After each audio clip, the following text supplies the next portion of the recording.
Hey guys, in this video, I'm going to show you how to uninstall Microsoft Store apps from your Windows 10 or Windows 11 PC. So what I'm going to do, I'm going to open up, for example, my Microsoft Store here, and I'm going to show you those applications as on my PC.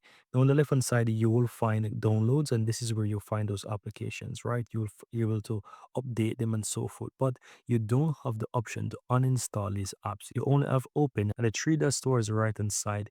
If you click in more option, it's just version, more info, write, review, and share. You don't have the option to uninstall. So how do you uninstall these?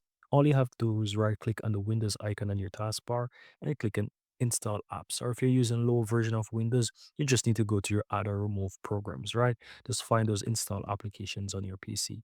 So I'm going to choose, for example, install apps right here. And within this is where you'll find all of your applications. So for example, there's Boom 3D. If I type in Boom 3D, you can see the application right here that I'll find.